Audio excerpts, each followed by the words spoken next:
Friends, welcome to KV channel. இன்றைக்கி நம்ம சிறுதானிய தோசை மாவு தான் அரைக்க போகிறோம். 1/2 கிலோ கோதுமை எடுத்துருக்கிறேன், 1/4 கிலோ கம்பு, 1/4 கிலோ கேழ்வரகு, 1/4 கிலோ கருப்பு உளுந்து, 1/4 கிலோ பச்சை பயிறு, 1/4 கிலோ கருப்பு கொண்டக்கடலை, 1/4 கிலோ கடலைப்பருப்பு, 1/4 கிலோ புழுங்கல் அரிசி எடுத்திருக்கேன். நம்ம சாப்பாட்டு அரிசியை யூஸ் பண்ணிக்கலாம் கூட, இல்லை வேணும்னா ரேஷன் அரிசி புழுங்கல் அரிசி கூட நம்ம போட்டுக்கலாம். இது எல்லாமே நல்லா க்ளீன் பண்ணி வெயிலில் காய வச்சு மிஷினில் கொடுத்து அரைச்சி எடுத்துக்கலாம். இது மாவு நம்ம கரைச்சி தோசை ஊற்றலாம். இது நம்ம அப்போவே கரைச்சும் ஊற்றலாம், இல்லை கரைச்சி வச்சுட்டு ஒரு 2 மணி நேரம் கழிச்சும் நம்ம ஊற்றலாம். ஒரு 2 ஹவர் கழித்து ஊற்றினா மாவு கொஞ்சம் புளிச்சா மாதிரி இருக்கும், தோசை இன்னும் டேஸ்ட்டு நல்லாயிருக்கும். இதில் கேரட்டு, குடமிளகா, வெங்காயம் இதெல்லாம் போட்டு ஊற்றினோம்னா இன்னும் சூப்பராக இருக்கும். குழந்தைங்கள்லேருந்து பெரியவங்க வரைக்கும் இது எல்லாருமே சாப்பிட்லாம். சுகர் இருக்கவங்கெல்லாம் இது தாராளமாக சாப்பிட்லாம். டக்குன்னு நம்மளுக்கு சுகருடைய லெவல் ஏறாது. இது டேஸ்ட்டும் ரொம்ப நல்லாயிருக்கும்.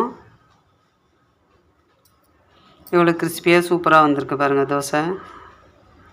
இதுக்கு நம்மளுக்கு கார சட்னி, சாம்பார், பூண்டு மிளகா பொடி கூட இதுக்கு ரொம்ப நல்லாயிருக்கும் தொட்டு சாப்பிட்றதுக்கு. அதனால் நம்ம மெலிசாக அந்த தோசை ஊற்றுற மாதிரியே நம்ம இதையும் ஊற்றலாம்.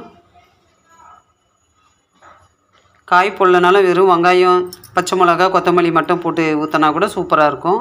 இல்லை இதேமாரி ப்ளைனாகவும் நம்ம ஊற்றிக்கலாம்.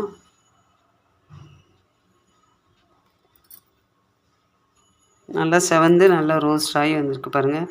கிறிஸ்பியாக நல்லாயிருக்கும் இந்த தோசை.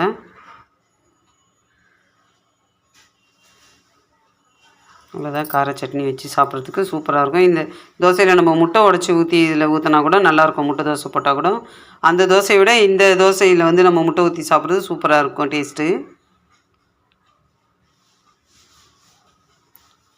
நல்லாயிருக்கு, சூப்பராக இருக்குது, நல்லா கிறிஸ்பியாக இருக்குது. இந்த கார சட்னிக்கு ரொம்ப நல்லாயிருக்கு.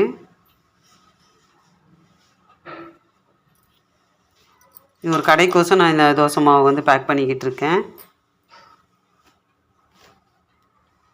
கடையில் கொடுத்துருந்தா நல்லா இருக்குன்னு எல்லாம் வாங்குறாங்கன்னு அவங்க இன்னும் கொஞ்சம் அதிகமான பாக்கெட்டு கேட்டிருந்தாங்க. அப்புறம் என் ஃப்ரெண்டு ஒரு 2 கிலோ கேட்டிருந்தாங்க, அவங்களுக்கும் ரெடி பண்ணிக்கிட்டு இருக்கேன் நான். உங்களுக்கும் யாருக்காவது இந்த தோசை மாவு வேணும்னா ஸ்க்ரீனில் தெரிகிற நம்பருக்கு வாட்ஸ்அப் பண்ணுங்கள். இன்னும் புட்டு மாவு கூட இருக்குது, கேழ்வரகு புட்டு மாவு, கம்பு புட்டு மாவும் இருக்குது. அதெல்லாம் ஒரே வாட்டி நீங்கள் பிசைஞ்சு இட்லி குண்டாவில் வச்சிங்கன்னா ஒரு ஆவி காமிச்சாலே போதும். ஏன்னா அது நல்லா வறுத்து இது பண்ணுறதுனால ஒரு ஆவி காமிச்சாலே நம்மளுக்கு புட்டு அது ரெடி ஆகிடும். ராகி புட்டு மாவு, கம்பு புட்டு மாவு, சிறுதானிய தோசை மாவு, இது ஏதாவது உங்களுக்கு தேவைப்பட்டுச்சுன்னா இந்த ஸ்க்ரீனில் இருக்க நம்பருக்கு வாட்ஸ்அப் பண்ணுங்கள்.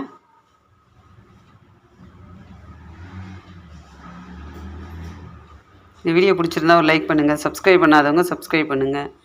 அடுத்த வீடியோவில் பார்க்கலாம். பாய்.